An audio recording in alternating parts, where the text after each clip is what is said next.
Hello and welcome on the 17th episode of the Mindful Money Podcast, our first episode of season 2, where our focus is going to be on the first rung of the money ladder, earning. I wanted to talk with someone who found a passion and is already in the middle of creating a side business based on that passion. Now, I happened upon Matthew, the creator of the Time Value Millionaire Blog, in my regular sort of fire blog readings. Matthew's not in the financial services world, but his writings really resonated with me. And on his blog homepage, I found the following comment, and I totally agree. Talking about money should not be taboo, and a little more knowledge today can translate into more wealth tomorrow. So here's to offering a little bit more knowledge. Matthew, welcome to the Mindful Money Podcast. Great to be here, Jonathan. All right, I'm excited to have you. So just real quick to get us kicked off, where are you connecting from?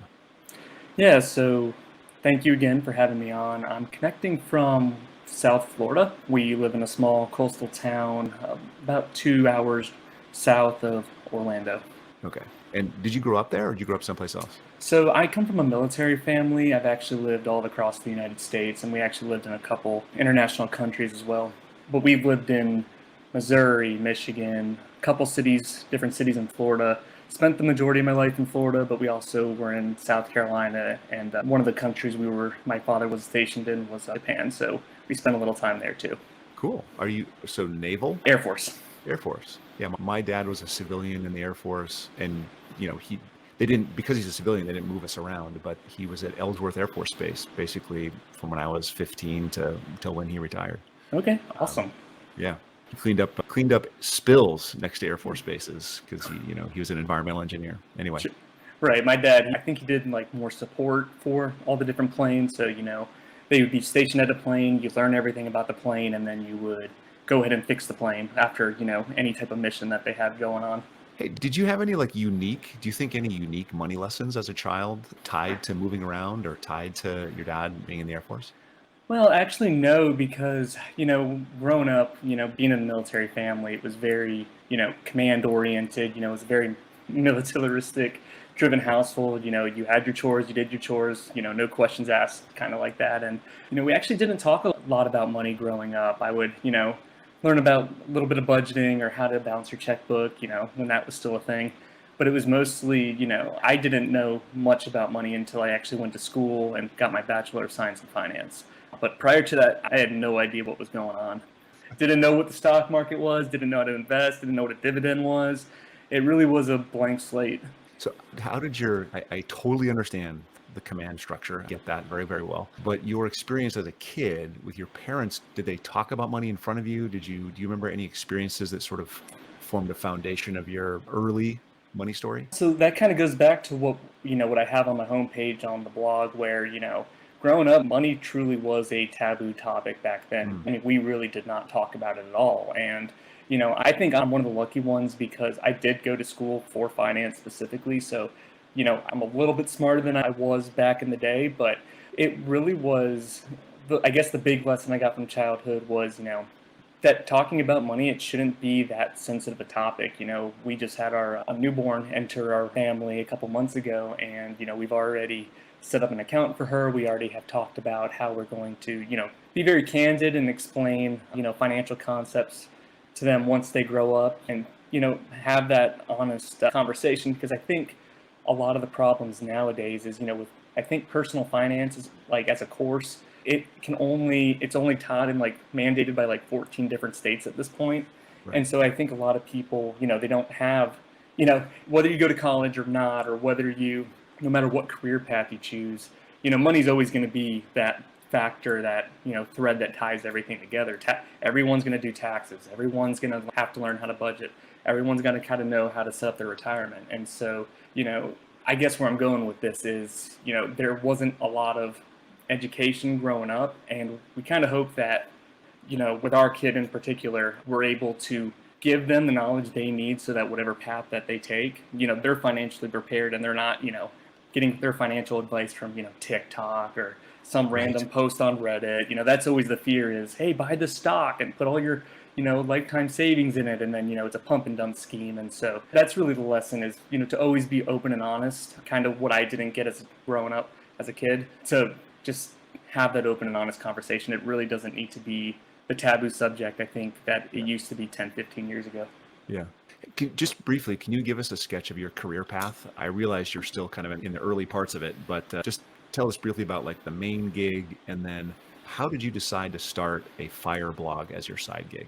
Yeah, sure. So 6 years ago, I graduated from the University of Florida. I always thought I was going to go into medicine, and one day I went to go take a biochemistry test, and I got the lowest grade I could possibly ever imagine. I got a 12, which I think, statistically speaking, if you were randomly guessing on each question, you're at least guaranteed a 25. So I was, I kind of took that as a sign from the universe. That was right after, or that was leading up into winter break. So, I had a good long talk with myself, and I'm like, what do I want to do? What really interests me. And I think I remember when I went home, I think that was when Wolf of Wall Street came out. And, I watched that movie and I'm like, that, not that lifestyle interested me at all. It was just the whole, that kind of introduced me to, what the stock market is, or at least a section of the stock market. So I'm like, that's interesting. And then, having that introspection with myself, I'm like, I really don't know that much. So, I said, hey, even if I don't go into finance, even if I don't go into financial services, I could at least graduate, get a degree in finance, and I kind of know what I'm doing. So I switched my degree to finance, and I never looked back. I fell absolutely in love with the topic.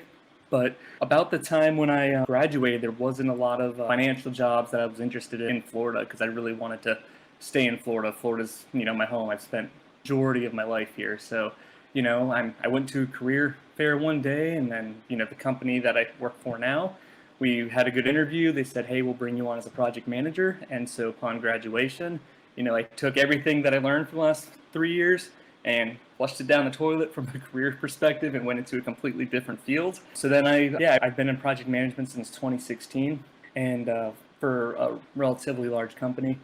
And, it was that first month that I remember going there and I was so excited and so happy. And then I just realized, this is just a drudge, going in, day out, going in the cubicle, day in and day out. And it just really wasn't sitting with me. So I was on Yahoo News one day, and, sometimes they do those showcasing articles. And I saw this one blog post by a blogger by the name of My Money Wizard. I think his name is Sean, who runs it.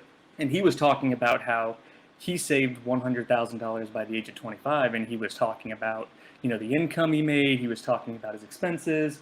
And, I read that article and I'm like, him and I were pretty similar in age, we're pretty similar in income, we got pretty similar expenses, similar lifestyle. I'm like, if he was able to do it by 25, why can't a, regular guy like me do it? So, at that point, I put Excel on my computer, started building out some models, started tracking out my expenses, and that's when I really fell in love with the whole idea of financial independence and being able to, kind of this idea of buying your freedom back and you being in control of your freedom, your destiny. So, at that point, it was so much fun to, look at your different savings rate, look at your investments, look at the dividends you have coming in, what percent fire are you this month versus next month, and how does that track from month to month to month.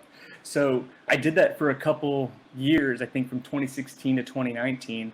And at that point, I'm like, I want to share what I've learned. I want to share the similar passion, similar to how Sean, shared or was showcased in that one article. So from then I'm like, let's grab a domain, let's start writing about some of the stuff. And, I've never looked back since. So in a minute, I want to talk about some of the sort of the business of content. But before we get there, the reason I originally reached out to you is because of a series of blogs or posts that you did in January of this year. You sort of defined. So I've been watching the FIRE movement for a long time. I've been reading tons and tons of different blogs, Mr. Money Mustache, J Money. I've read all these guys for a long, long, long time, a decade plus. And you did something that I thought was really unique in that you actually described and compared 4 different levels of FIRE, barista, coast, lean, and fat. Could you just summarize those for us? Yeah, absolutely. So I think the big thing that turns a lot of people off from the idea of financial independence or early retirement is people kind of look at it as a static equation where, there's a static number of variables, and the variables are going to be the same no matter what you look at. But at the end of the day, there are different, you can tweak it to whatever your life is. The whole idea of financial independence is, building the life you want and then saving for it. You don't have to do it, the same way John down the street does, or Jane, on Facebook does it. There's many different variations of it that you can actually pursue that, better fit your lifestyle. You don't have to go for early retirement. You don't have to, retire when you're 30. It's really about, again, building that life that you want to live and then saving for it. And so that's the kind of idea with those series of posts is, there are many different variations of financial dependence that might work better for others. There's, to go into them, right? There's lean fi, where, that's where you have enough investments just to cover your, essential expenses. I like to think of it like a basic safety net so that, if you were to get laid off, you don't have a problem meeting, your basic budgetary requirements. And if, you're more of a minimalist, or you're more of a, nomadic lifestyle, you might not have that many expenses. So lean fire might be, hey, I just need to cover my essential expenses. Then you have, regular fi, which, that's the one that everyone automatically thinks of, where that's just covering your expenses associated with your lifestyle today. And again, maybe your expenses in retirement will be more than what they are today. Maybe they'll be less. You kind of don't know until you've had a few years of data what your lifestyle inflation rate is.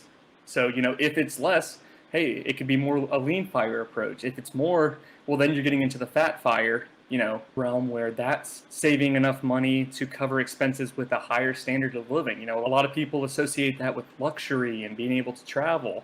But, someone who's pursuing lean fire, right, they might not want to, have a $20,000 vacation every year. Maybe like a one-time, 2,000 vacation works for them, whereas a fat fire lifestyle is, you have a lot more money to spend, again, whether that's travel or whether that's, you're in a area that's in a higher cost of living. And then you get into the other types of fi too. You have barista fire, where that's where, you're really just trying to cover, it's having enough investments to cover your expenses and kind of supplementing your income by having a different type of job, a lower stress job. So, let's say your burn rate is $40,000 a year, right? If you can cover $20,000 in expenses from your investments, well, you only need to make 20 grand to be able to cover the rest of that. So instead of working that, 80, 90 hour a work week, go do something that you enjoy. It only makes 20 grand, but you're pulling 20 grand from your investments. And if your burn rate is 40, mathematically, you're able to work it out. And,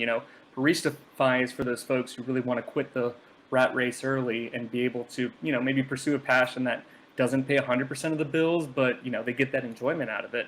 And then I think the last one we talked about in those posts was coast fire, where that one's kind of interesting too, where, you save up to a specific amount, and then because of the power of compound interest, you don't have to save anymore to hit whatever your fi number is. You can invest for 10 years from, age 22 to 32, and maybe you say that you want to be financially independent by 65. Well, you save really hard in those 10 years, and then you don't have to save another nickel. And through the power of compound interest, you'll be able to hit whatever your financial independence number is by whatever age you want. So really, and there's these newer kinds out there that a lot of people are talking about, like chubby fire, flamingo fire. I'm not really into a lot of these variations, but really those are the 4 or 5 ones those are the, I would say, the 4 to 5 main variations of financial independence. Yeah, and then sort of to cap it off, and so those were all January, and then like I think the last post in January, you said something like what was the post? It was something to the effect: the ultimate goal is becoming a time millionaire. And you say achieving financial independence can result in recouping millions upon millions of seconds back into your life bank. Now, I got to tell you, when I read that, it got to me. So what is a time millionaire? Yeah, no, I mean, a time millionaire, as I define it, as someone who measures their wealth in terms of how much free time you have to do whatever you want, right? I think, again, when we talk about financial independence, when we have that conversation on achieving financial independence, we usually talk about money, and we usually talk about, we need $1 million by 40, or we need $5 million by 55. We talk about money, and that's an important, again, piece of the equation. But really, that's kind of, again, a lot of people, they'll chase the number, but then they won't ask themselves, well, why am I chasing that number? What's the point? When I hit that $5 million one day, what is it all for?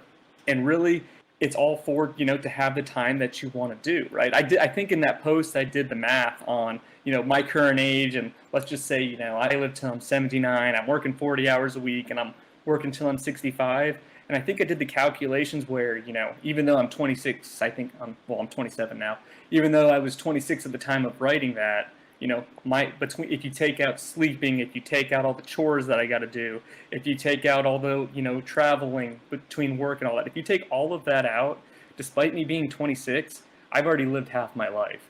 Yep. And so that was really an eye-opening, calculation, an eye-opening post for me, because I'm like, wow, like, you think you have all this time and you really don't. And again, we're talking about in the context of a lifetime, what's the point of having the money if we don't have the necessary time? Okay, you retire at 65, 70, but at that point, what do you have? Like a year left of actual life, and then what's the quality of that life? So, try to get as much time back as much as possible, and to be able then to use that time to live the life that you want. Yeah.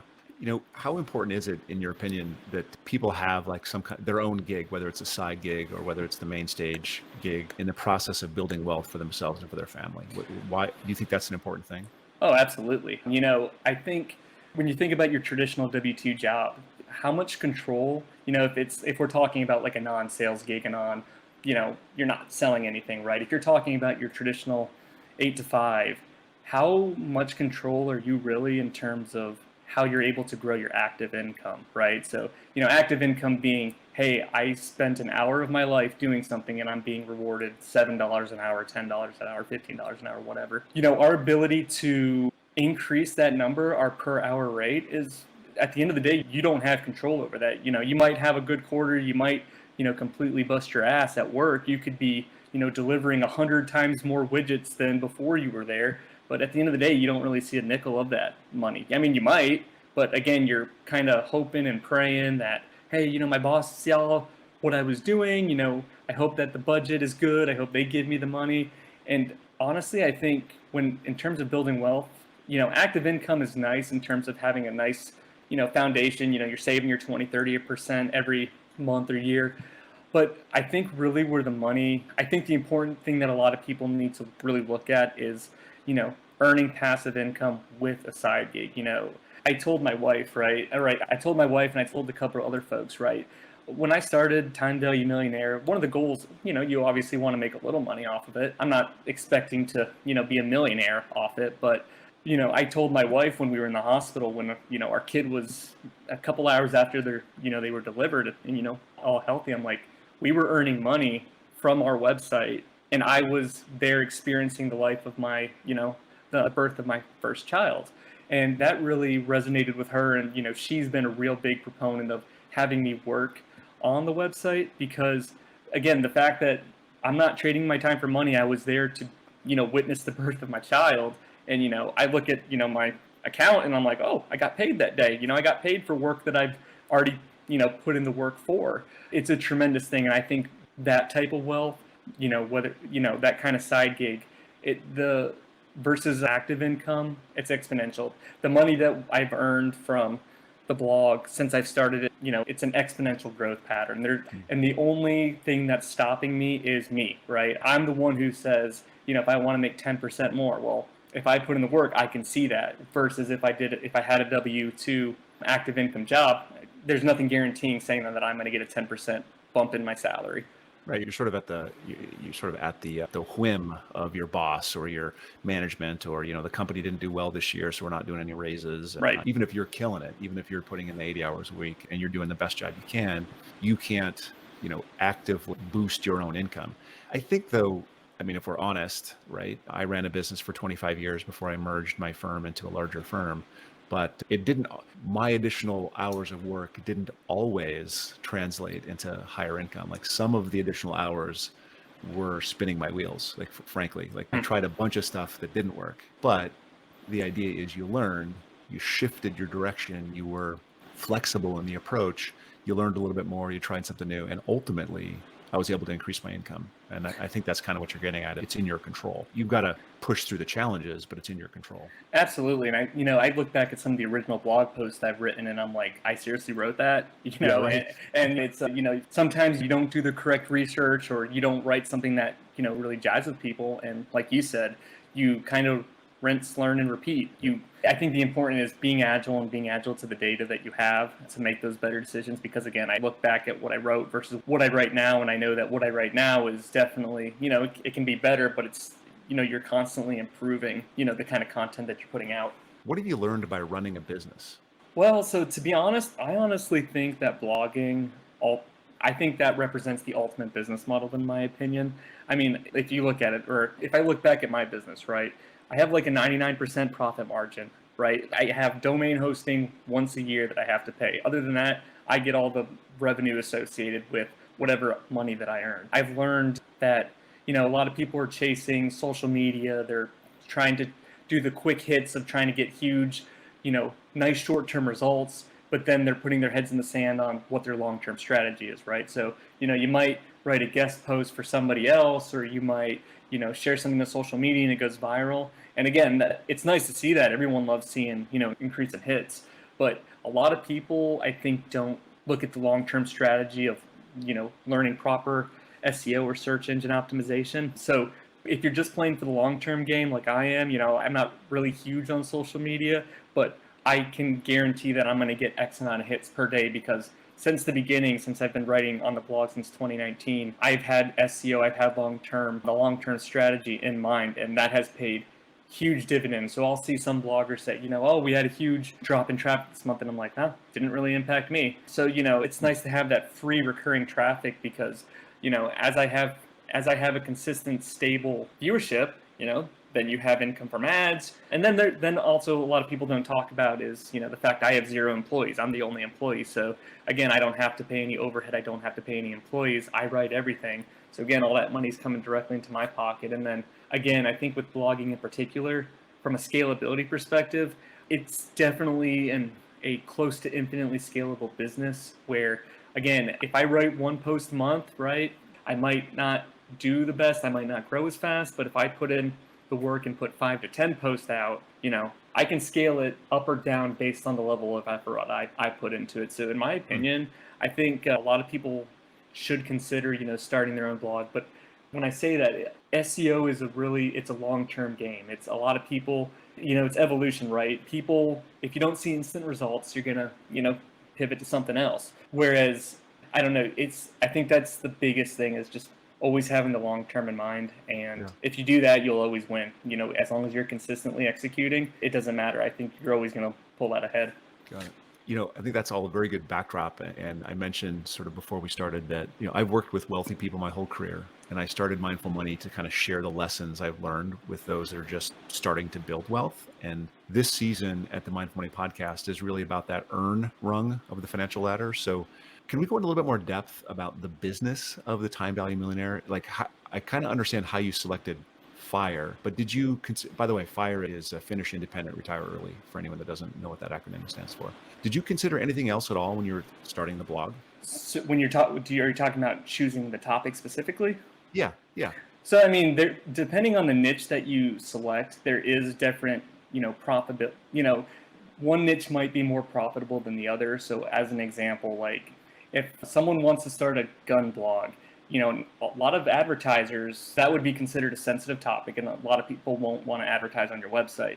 So, with the sensitive topic like alcohol, gambling, firearms, those types of blogs are actually unless you have the high volume, unless you have the high traffic, it really doesn't make any sense to go into like a sensitive topic, deemed by Google to do stuff like that. Now there are definitely more profitable blogging niches and, financial independence, the whole personal finance one is a profitable niche. It does tend to pay some of the higher ad rates in the business. A lot of the health is another big one. So, that actually didn't have anything to do with me starting the business. I was just passionate about financial independence at the time. And then once I did my research on like the ad payouts and ad networks, I'm like, wow, I guess I lucked out that I really like money because, that it tends to pay more than usual, more than what the, ad average is. So when you started, you had your topic was already in mind. You weren't doing this to make a bunch of money, but it was nice to figure out, hey, if I write about FIRE, which is something I want to write about anyways, I'm going to make some money. So how did you start out? What was the process of, take us back to, I guess, 2018, 2019, when you were like, I'm going to write about this stuff like this guy I read on Yahoo. How did you begin? So my initial vision, again, I didn't really have money in mind when I started. The initial vision was I wanted to provide a resource on the internet to people who, I wanted somebody to be able to read something and say, wow, I relate to that, or I didn't know about that. And also, I started the blog kind of as an accountability to the readers. So, if I, spent a lot of money one month, or if the market, went down, just really kind of show that, hey, I think a lot of people, they'll go to like a personal finance blogger and they'll say, oh, they're already, 100%, I'm just discovering them for the first time. I can't really relate to that. But to have, consistent accounting of somebody who is close in age, close in income, close to, maybe in the same state, and to see how they're doing it and the baby steps they're doing it, that's kind of what I was wanting to go for, was have those financial updates that show, it's a process. A lot of people, I think, you just wake up and these people, they won the lottery. But, for me, I have been dollar cost averaging since 2016, and that's all I've done, right? I'm not into those get rich quick schemes. It's, if you are consistent with some of these small steps that you can do today, put $100 in your IRA or up your 401k contribution. I think showing things like that over time, it helps show people proof that, hey, instead of saying, yeah, I got $1 million net worth, it's, okay, no, this guy did small things. I can track it from when he first started documenting it in 2019. And if I do something similar, it's really not that difficult. So I started the blog with that accountability in mind, and to show others that, I think it gets intimidating when people say, again, I have $1 million net worth. I, make $500,000 from the blog a year. I think, those types of unrealistic expectations, if I were to see that, I'd be like, well, I can't really relate to that, versus how you are slowly and consistently, building wealth, because that's how you do it, right? I mean, sure, could you win the lottery? Sure. But if you're talking about a surefire way to be wealthy one day, it's doing those baby steps, those, the non-sexy stuff that, you don't see in, articles. You always see the clickbait stuff that says, oh yeah, we got this big inheritance. It's like, no, you can, if you take it slow and steady and you trust the process, you'll be rewarded one day. And Yeah. So, and I've noticed that as a feature of the of many fire blogs, is they will, once a month, once a quarter, sometimes they'll have like an active graphic on the website that talks about, their percentage fire, or, their report back, this is our current net worth, or this is, and I've noticed that as a feature across many of these. And I've always sort of hesitated to do that myself, just because, it's like reporting on your net worth, or reporting on, your percentage fire. It's almost, well, it's very private. I mean, you and I talked about, the reason we're not on camera is because there's a desire to remain a little bit anonymous behind the blog. And I totally get that. So I want to go back to that question. When you said, I'm going to start this blog, what were the steps? Like, how did you mentioned pick the URL, then what? Like, what did you do next? How did you get going? yeah, so I mean, starting a blog has never been easier than it has in the last couple of years. You just go to any website, any domain host. I use Bluehost. That's who I've been using since 2019. There's other ones like SiteGround and some other bigger ones that when you have a lot more traffic, that helps in terms of performance. So yeah, I just went to Bluehost. I grabbed myself a URL for, I think it was like $12 a year or something at the time.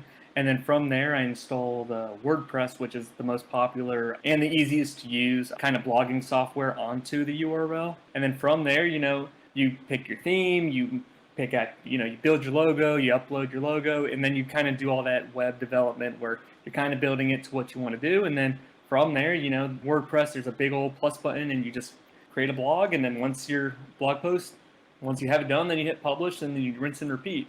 I think blogging as a business, though, I think a lot of people, and myself included, I definitely made the mistake in the beginning. You care about, like, what font do you use, or what size do you want to use, or if you tweak the logo to look like this, and people are really going to care about that. And I'm not saying that have an ugly blog, but if you get something that is decently looking, I think a lot of people like to focus on the business, the fun part. I mean, I consider that fun stuff, but once you create it, your success or failure is going to be determined by how many times you hit that plus button and then publish, plus publish, plus publish, plus publish. That is the single factor in terms of whether you're going to succeed in blogging or not, if you can consistently publish. Again, I made the mistake. I booked Time Value Millionaire back in 2016, I think is when I booked the domain. And I sat on it for 3 years because I was so scared of, oh, it's not perfect. It's not, when you click here, it doesn't look right. And I think in 2019, when I published my first post on November 30th, the week prior, I'm like, enough is enough. I told myself I'm going to do this blog, and I'm going to, share the accountability. I'm going to execute my vision for it. I'm not going to let these little minor things hold me back. And then I started. But I mean, that's really how it began. Is I sat on it for 3 years. I was scared of failure. I was scared of people not liking what I had to say. I was scared. I mean, and then, in 2019, again, I had enough, and then I hit published on my first blog post, and I haven't looked back since. So what do you use as like the metrics of success now? What is it that you measure? So that's the other thing is, for me personally, I measure success in terms of how much I'm able to publish. I think when people start blogging or people want to start a content related business, their first, I remember telling my parents about the first time, and they're like, well, how many hits did you get? And I'm like, oh, well, not that many, but that's not a metric I can control, right? I can't control whether I'm going to have 10,000 page views. I can't control whether I'm going to have 15,000 sessions. I can't control those are things beyond my control. When you're doing an SEO focused strategy, a lot of people like to focus on the page views, the sessions, when in reality, those are outputs of the process, which the process that you should be measuring yourself against is something within your control. So from my perspective, I measure my success on how many quality blog posts that I can publish in a month. That is the only thing that is within my control. And so that should be the only thing I grade myself against. I mean, there was a huge May Google core update, and my page views got cut in half. And I got really bummed out, and I'm like, well, did I do something wrong? What happened? And I just kept publishing. I'm like, whatever. I'm just gonna ignore it. Let's see what happens. And I kept publishing, and my page views went back to their normal levels. They're actually a little bit above before the May core update hit. And so, a lot of people would have looked at that 50% decline and been like, wow, I really suck. I really, I did a terrible job with this blog, and then they'll quit. But you need to compare yourself to the metrics that you can control. The fact there's going to be fluctuations. It is what it is. But at the end of the day, you can't control how many hits that you have in a month. It should be focused on the output that you can control. So I preach this to clients all the time. The things you control, your savings rate. You don't control markets. You control your savings rate. You control your sort of reactivity to markets. You don't control markets, right? But I love that. But does that mean that the only thing you do is you hit plus and then hit publish? Hit plus, write something good, and then publish? Or are you also saying, to these other fire bloggers, hey, check out this new post? Are you doing anything to spread the word, or is it just you write and people find you? So I have a small Twitter, and by small, I mean, I think I have like 10 followers on there. And like, I just started getting active on it a couple days ago, actually. But I publish. The thing is, I don't just blindly do the plus publish. I think when you're writing a post, like 80% of it is doing your research up front to make sure that it actually fits in with your long-term strategy. It's fitting in. So from an SEO perspective, is this something people are actually searching for? Is this something that can actually provide me that free reoccurring traffic on a monthly, yearly basis? So to be honest, yeah, I don't do any form of outreach. I just started this program where I'm really big into data visualizations. I use a program called Tableau, and I'll make data visualizations for folks, if for other fire bloggers who want to visualize data a certain way. But in terms of outreach, I mean, that's about it. Because I know that based on the research that I do, in 6 months from now, I should be able to hit a certain amount of increase in page views just based on my research. So, one part of blogging is, you want to write with your passion, but then you also, the other thing that you have to keep in mind is you have to serve the SEO master. You have to keep that in mind. Otherwise, if I posted a post saying, why I love my golden retriever, I guess if you like golden retrievers, you would like that, but that's not the type of content that provides value to a customer. I mean, when you're writing for SEO, you're really trying to, when you have somebody hit your website, you want them to go away and say, they had that aha moment, they learned something, they have something that they can apply to their lives. And so there's definitely a lot of research that goes into it. But yeah, I don't do any outreach. I just strictly focus on SEO, and it has worked substantially since I've implemented that. So it blows me. I mean, I'm kind of impressed with myself right now because I found you. And maybe it's just because I read a lot of fire blogs, but you've only been doing it for 3 years. And I somehow ran across you probably a year, 9 months ago. So I'm impressed with myself to have found you. I'm still a little shocked and frankly just a little doubtful about the ability to just write great posts So I guess here's my question. I'm trying to formulate this. You talked about WordPress, you talked about Tableau as tools. You've also mentioned that the SEO is really important, or writing for SEO is really important.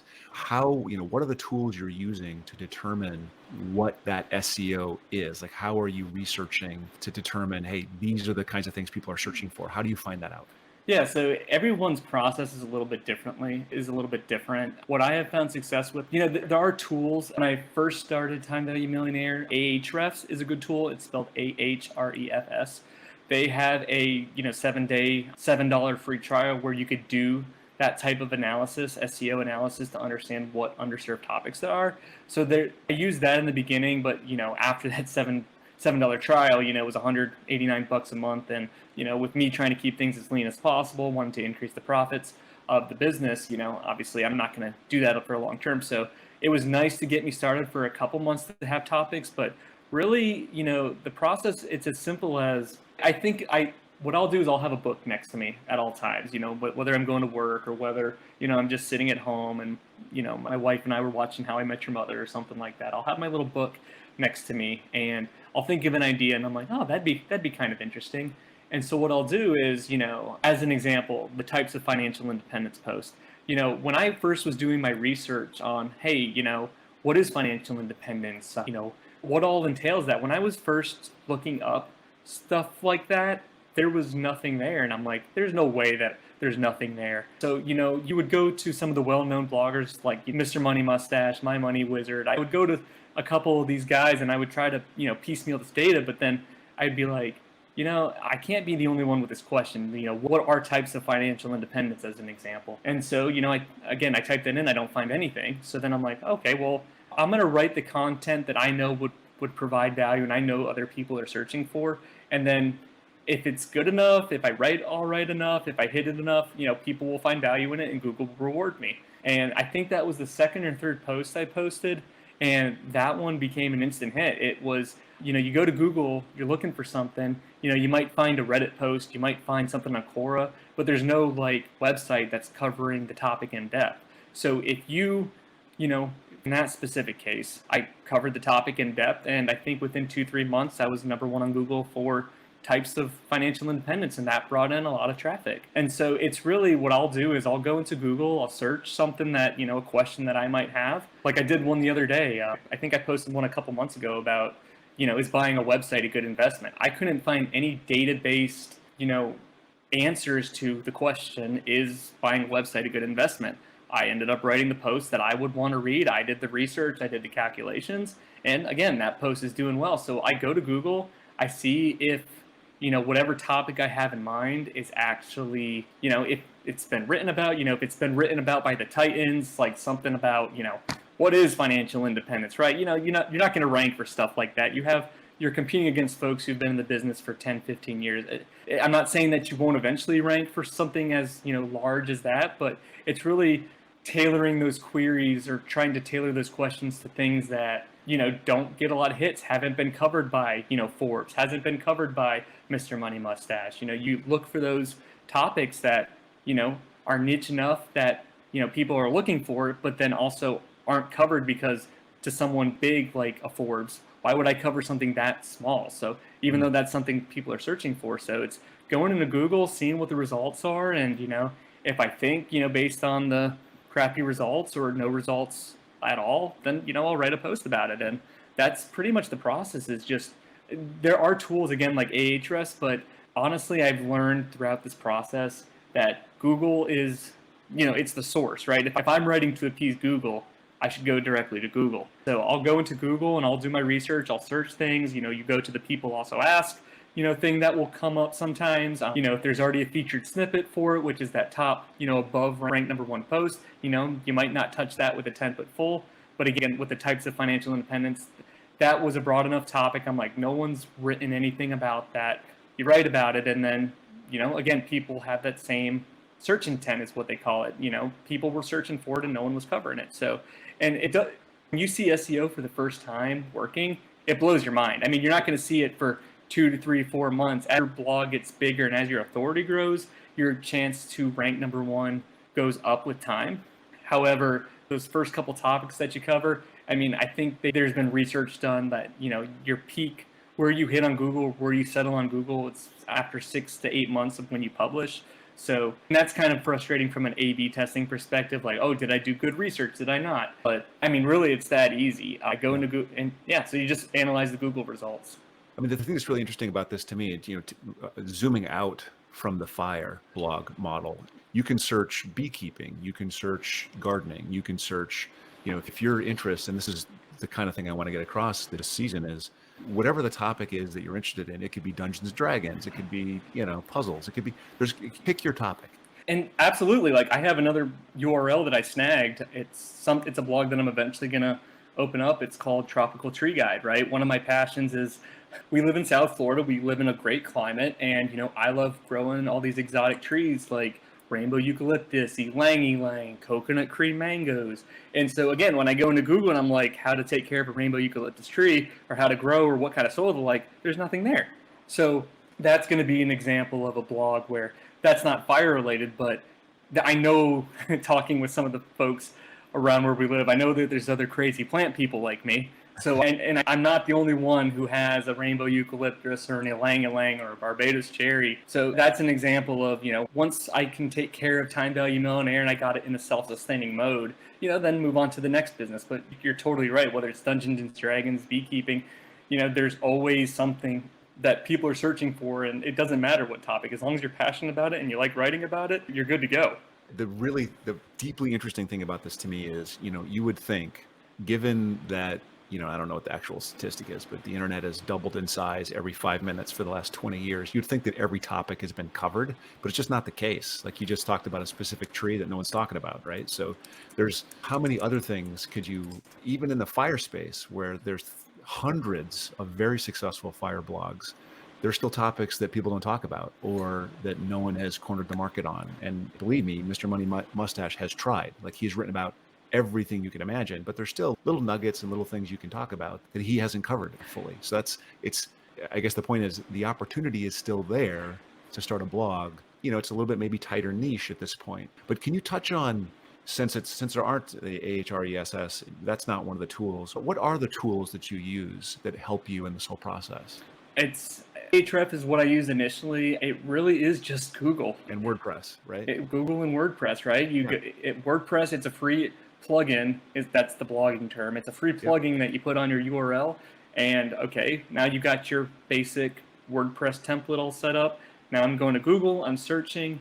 And, I do want to comment on what you just said. I don't remember where I read it. I don't know if it was Google actually came up with this. I think they did, but they said something like, 15%, or it was a large percentage. It was like 15, 20% of all Google searches on a daily basis have never been searched before. Some crazy statistic like that. So again, when you think, there's not enough room for me, or, who's going to read about Dungeons Dragon, this specific strategy, you would honestly be surprised. But going back to your question, yeah, it really is just, again, you could pay for those tools. I'm a proponent of trying to be lean as possible. Yeah. And can it help you out? Can it teach you using a tool like that? Sure. I mean, I definitely learned a little bit more about blog authority and stuff like that. But really at the end of the day, the thing that matters most is you go into Google, you see what information is out there, and if there's not any information covering whatever topic that you care about, well, then cover it. And the beauty is you don't have to write a 5,000 word blog post. If you're looking for, how to make bees dance, right? A crazy term like that, you don't need to write a 5,000 word blog post. If you can write a 250 to 500 word blog post about how to make bees dance, and you would be the leading, according to Google, you would be the authority on making bees dance. So being able to build on that topical authority, and as you build on that authority, as you cover topics, it'll become easier to go from being able to write about super niche things like how bees dance. Once you kind of built that repertoire with Google, because the thing with Google is when you're starting a new blog, there's this thing called the Google Sandbox. The Google Sandbox in a nutshell is, okay, you're brand new to the internet. Google doesn't trust you enough in order to put your results at the first page of Google. So what you have to do is you have to earn that trust, and you earn that trust by building that topical authority, by covering these things that haven't been talked about, right? Again, if I were to start a tree blog, and in my first article is how to just plant a tree. Again, there's big titans out there who have already covered that topic. But if I say how to take care of a rainbow eucalyptus tree, that's something that may or may not have been covered. And so then if you, in the tree example, right, if I write an article about rainbow eucalyptus and I write an article about ylang-ylang, things that haven't been covered, well, as those types of articles, because there's no competition, they come to the first page of Google. Well, people are clicking. Google has all the data on how long someone's staying on your website. They're like, okay, I can begin to trust you. So then as your traffic goes up from covering these super low competition queries, well, then you enable yourself. You're building that authority. You're building that trust with Google to then write about more competitive topics. So, and you get out of the sandbox. And you get out of the sandbox. You have to give them I like to tell people, like, Google is an algorithm, right? The algorithm is based on the data points that you feed it. If I have 1,000 blog posts covering different trees or covering beekeeping or Dungeons and Dragons, that shows, that gives the algorithm a lot more data to work with to see if I'm trustworthy enough to, display results for. If I just publish the one blog post on a super competitive topic, there's no way that I'm going to rank for it, because what right do I have, or, what, right. The trust isn't there. Right. So can we pivot just a second to the business model? So you have this blog, you're outside you get out of the sandbox, you have a little bit of authority, you're writing for what people are searching for. How does that turn into revenue? Yeah, so from what I'm trying to do from an SEO perspective, let me just use as an example. Let's say that I think that a particular topic gets at least 1,000 searches per month, right? So how ads work, which is the primary business model that I'm in, is I go to Google AdSense, I'll grab their ad code, you throw it on your website, so then you have ads on your website. So how Google pays you is they pay you per 1,000 impressions, or they pay you per click. So impressions is just how many times somebody sees an ad, and click is how many times they click through. If they click on the ad, you get a lot, you'll get a larger percentage of that ad revenue. But if they just look at it, you'll still get ad revenue, it just won't be as much. And so going back, if I write a topic and it gets 1,000 page views a month, well, so let's just say that in the personal finance niche, your average per 1,000 page views, you're going to make $5 per page view, right? So if I were to put one ad on one article and it was looked at 1,000 times, that's $5. Now, if I put 5 ads on a article that is going to be seen 1,000 times, well, now, again, assuming the average RPM of $5, well, then if it's seen 1,000 times and you have 5 ads on it, well, that's $50. And so what it really boils down to is you write these articles that are going to get traffic, you put X amount of articles on them, and then based on how many articles are seen or clicked on, then you get money from Google saying, okay, let's just say you had a specific ad, you had 100,000 ads served on your website. Well, divided by 1,000, I'm doing math on live. I think that's 1,000. Right, 1,000 times 5, so that's $5,000 right there. But really, that's what it boils down to: is per 1,000 page views, you're expected to make X amount of money for ads. And if you can either increase the number of ads or increase the number of posts that will get the traffic, then the more ad revenue you have coming in. And I actually did a good post, I think I mentioned it earlier, about is buying a website a good investment. It kind of goes over some of that math, where, okay, if you factor in, affiliate sales, which that's linking into Amazon, you're doing a specific product. There's the ad model, which is what I'm talking about. Either way, you can make money, but my particular focus is ad revenue, because, Google really has been putting a beating down on a lot of those affiliate sites. An affiliate site is just, those types of websites that'll post articles like best couches for Florida, best camping gear for Colorado, because, there's really the intent behind an article like that is to try to navigate you to Amazon and trying to make a sale. There's no trust, there's no authority. I'm just trying to make a quick buck on you. Versus if you have an info-based article that, in SEO, that's called an evergreen article. Evergreen meaning, it doesn't matter if it's whatever season it is, people are going to search for it, it's going to provide value. If you have an evergreen information-based article that provides value to somebody, well, people are going to stick on it longer. People are going to scroll longer. You're going to get more money per ad based on how long they look at the ad. So Honestly, I think that's the way to go. I would recommend people to stay away from affiliates wherever it's possible, because it seems like in recent years, Google has been, if you do more affiliate stuff like that, you're more likely to be punished by a Google algorithm versus if you're trying to provide high quality information to, a reader and then just get passive ad income that way. So I've heard something similar about the affiliate world. I think what you're talking about is specific to like the Amazon affiliate world, where you're Right. getting, the revenue per click is like $1. Right. Not, for example, like there's like course affiliates, there's Mhm. somebody will have like a $3,000 program and then you can be an affiliate for them. And it's more relational than it is, you're trying to get a bunch of people to click on it and click through it to buy an Amazon product for $5, right? So and maybe I could be wrong. I actually don't know, but what do you think about the higher end affiliate world? So I don't have too much insight into it. All I'll say on that is I try to stay away from affiliates as much as possible, because going back to when we talked about, starting your own side gig and being in control of your income, if you look at what Amazon has done the last couple of years, they've actually cut their rates on all the different, commissions that you'll get on products from across the board. So, if someone might have gotten a 5% commission on a particular category, let's just say, a watch as an example, in recent years, if I recommend the same article to you a year later, 2 years later, Amazon has been cutting their rates a lot. So Mm, I try to stay away from it because, again, I'm relying on somebody else. If I do a lot of affiliate stuff, even if it's high end stuff, I'm still relying on a third party, something beyond my control that would affect my potential livelihood in the future trying to live on a blog. So that's the only reason I personally like the ad business a little bit better. I know that there's the rise of ad blockers, and that's just the way it is. But at the end of the day, if you have a loyal audience where you're putting out content that helps them out, people are going to keep coming back. And I don't know. Again, my thing is I just don't want to rely on anybody else but myself for got success.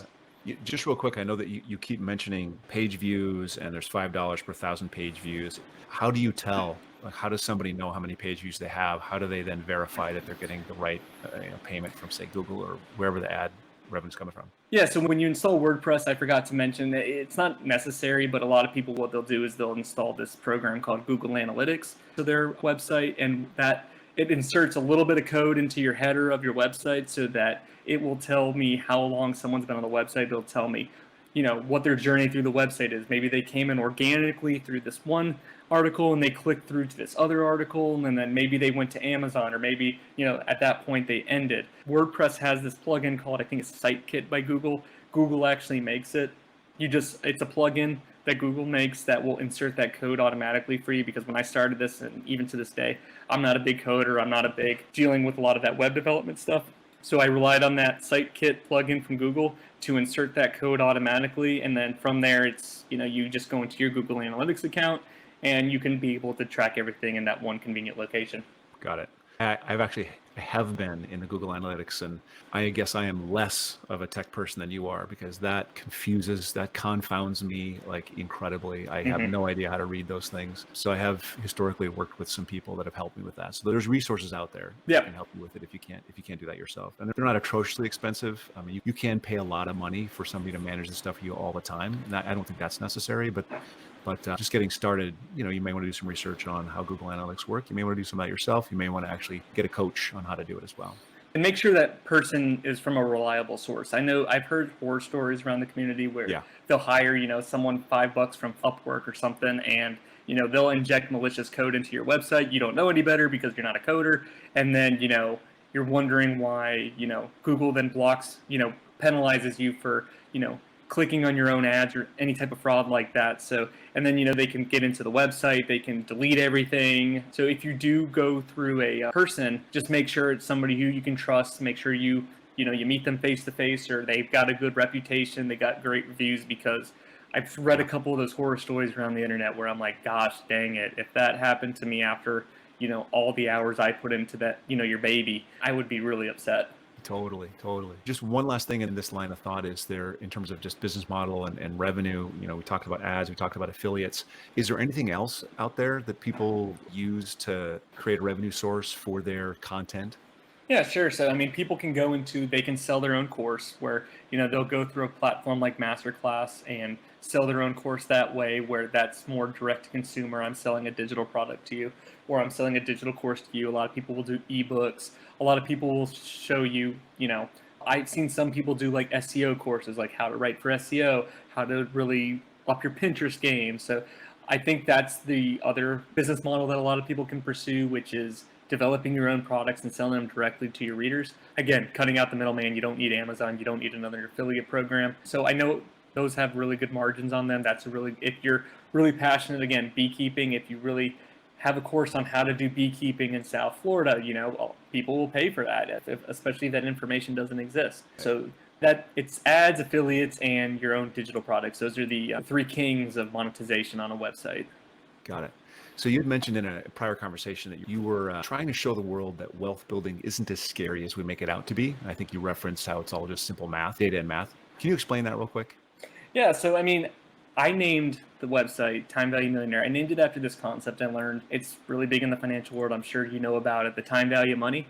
And so the time value of money, simply put, just means that a dollar today is worth more than a dollar in the future because of its ability to earn interest, right? So the whole idea behind Time Value Millionaire is that everyone's a millionaire in the future. We just have to, figure out what the math is to get us there. So honestly, it really is just simple math. If you look at if you Google like a time value of money calculator, we can calculate, well, how much money do I need to save over how much years or how much quarters to hit a specific goal. And if you Google a calculator there, or if you just Google how to do the time value of money calculation, it will show you exactly what you need to hit your goals. So again, if you're trying to hit $1 million, right, and you're assuming a 7% interest rate, it will tell you, okay, based on that compounding interest and everything, this is how much that you need to save from month to month to hit your goals. So I think a lot of what I preach is like a lot of people will just throw a random number out there and say, I need $1 million to retire. I need $10 million to retire. I need $5 million to retire. And I'm like, really? Do you know that with certainty? So what I usually recommend for people to do is, record your expenses, whether you're doing that manually in a spreadsheet or whether you're using a service like Personal Capital or Mint.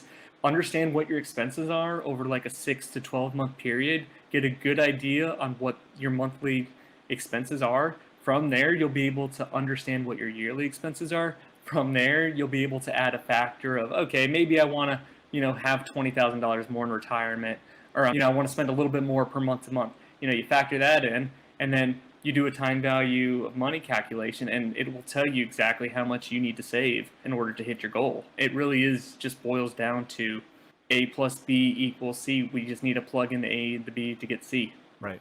I totally agree. I mean, so I've often taught like a retirement planning, and it's like 45 minutes. And in 45 minutes, I can take folks from, this is where you are, this is where you're going to go, this is what you need to save. It's very simple math. I think where people end up with some challenges is, what do I assume for my return? What do I assume for inflation? Today that's hugely up in the air. No one knows what's going to come. And I always, maybe you agree with this, I always say, hey, let's go back to the long-term averages. Let's think about really long-term averages. Let's not worry about what happens this 3 months or 6 months or 1 year or even 3 years, right? Let's look at the long-term averages and plan on that. And we can use those averages to back end with simple math to back into very good answers. And they're good, reputable websites. Like I get a lot of my long-term averages from Vanguard and Fidelity. Like Vanguard will have, historical data based on, if you're looking for a 40-60 split portfolio, how does that perform over 30 years? And what I mean by that is, for everyone listening, 60% stocks and 40% bonds.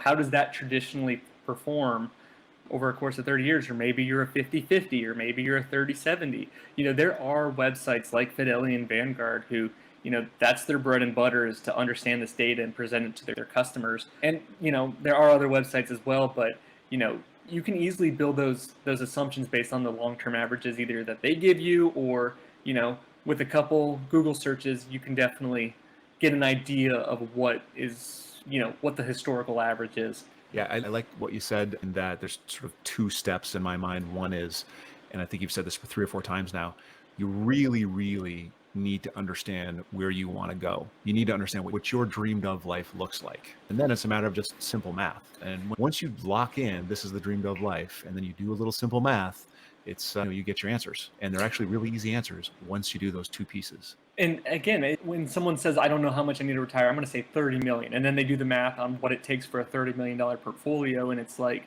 then you're like, whoa, I got to save $15,000 a month for, 20 years or something like that. And that's a 15% interest rate. It's being realistic and understanding based on your personal situation. If you have a burn rate meaning you spend $40,000 a year, which you calculated that based on the data that you collected, you as the person who's planning for your retirement, you have to do the due diligence to understand, hey, this is my own unique situation. I'm not going to let the Joneses tell me that I need $10 million to retire because, they assume that, I'm going to have a luxury boat even though I don't like boats, or that I'm going to have a huge mansion when I don't have a huge mansion. So it's really doing the due diligence on our part to understand what our specific data is telling us, using those historical averages from reputable websites to understand what we can expect, and then plugging it in the formula into a calculator, and then we get a realistic number on what we need to achieve our goal. I mean, it's that I know it's scary when we first start it, but I think it's scarier to assume unrealistic expectations on how much you need to retire, and then you get deflated and you're like, I'm not going to save anymore. I'm not going to do anything. What's the point? You need to get that data yourself. Yep, I totally agree. That's good stuff. Hey, I want to say thanks for spending the time with me today. Just a couple quick closing questions. Well, they could be quick. They could take time. So what was the last thing you changed your mind about? From a financial perspective or from life? It could be I was going to the pet shop and I was going to get this kind of dog. I decided to get that kind of dog. So, we want to prove flexibility and mental energy here. So what was the last thing you changed your mind about? So I know this is a hot topic, especially in the wealth world, but cryptocurrency, I think I was so against it, and I still have a lot of questions about it. But, for me personally, my philosophy is, we have less than 1% of our entire portfolio in crypto. I will never have it more than that 1% because, if I lost 1% of my portfolio entirely, it would be something, it would hurt, but it wouldn't kill me. So I think that was something that I listened to some folks on, and I'm like, you know what, I'll put a little bit in there. I'm not going to think too much about it, just that 1% being like a moonshot fund, like something, I don't necessarily believe in it, but, if it happens, you get your slice of the pie. So, I'm a strict person financially about, I like seeing the traditional cash flow. I like being able to price assets, and I like the historical data that I have on that. But that is something that, I do have a little bit of cryptocurrency. It's not a lot. Again, it's less than 1% of our entire portfolio, but that was something that, even though I understand the value, I understand what people are saying, that's something that, I wouldn't subject myself more than the percentage that we allocated to that. Got it. And I'm still a stalwart no on the currency.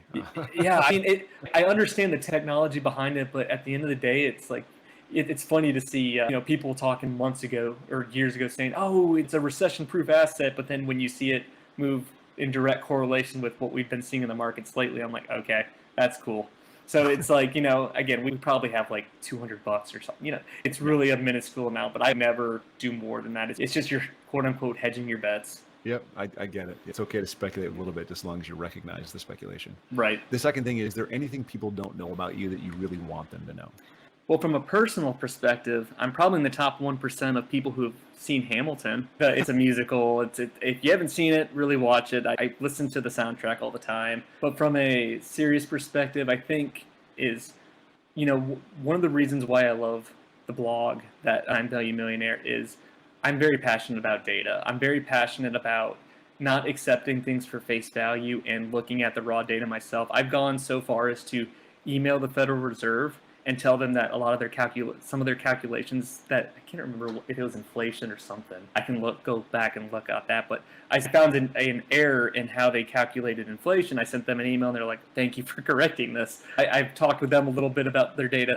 My point that I'm trying to make is there is a lot of good data out there, and what I really pride myself in the blog is to be able to navigate all these clunky government websites that, it's not the easiest to find data, but just know that the data that it takes me 2, 3, sometimes 4 hours to find and clean the data to, we're so used to seeing these headlines on, 15% of Americans, can't cover an emergency or this or that. And really just asking those questions where that data come from. I'm not saying that data is wrong, but I really go out of my way. I spent a significant amount of my time, probably more than the writing piece, to find that data, to present that data so then you can then come to whatever conclusion you want. I remember trying to find personal savings rates data, and that was, that took me a couple days to find and clean up. But, it's really looking at the raw data and understanding, gleaning whatever conclusion you want from it. But it all starts with getting that raw data that make up all these clickbait headlines and actually looking at it for what it is and making your decisions based on that. So that putting it in the frame, what do you want people to know about you? You're someone that actually digs out the data, which I think is really, really important. And I think you're absolutely right on. There's so many headlines that they don't lie, they just slightly misrepresent. Sure, absolutely, absolutely. Someone came to the story and they had a message they wanted to write, and so they used the data to make their message. They didn't actually look at what the data said. They just said, "Oh, this is what the data says," because that's what they wanted to see. So I think you're right on there. And right, I don't have an MO. I'm not trying to, sell you on anything. I want people to just have the data, to have that data. I'm not trying to make a clickbait headline if it meant, me being dishonest. It's doing that investigative journalism, I guess you could call it, to get that data and then really presenting it in a way from a data visualization perspective so that people easily understand the conclusions that they can draw from it. Yeah. Tell us, just before we go, how do people connect with you? Yeah, so my blog is timevaluemillionaire.com. That's usually where I've spent a lot of my time. Like I mentioned earlier in the interview, I have been spending a little bit more time on Twitter. It's TVM_fire. You can find me on Twitter there, but those are my two homes, is the website and trying to try Twitter out a little bit. But if you want to connect with me, send me a DM, or if you want to talk about any ideas, if you want to do some data visualizations, if you want to do any collaboration, my email is at timevaluemillionaire@gmail.com. I also pretty good at responding to email right away, but that's where people can find me. Great. Thanks, Matthew. It's been a good time. Hey, thank you so much, Jonathan.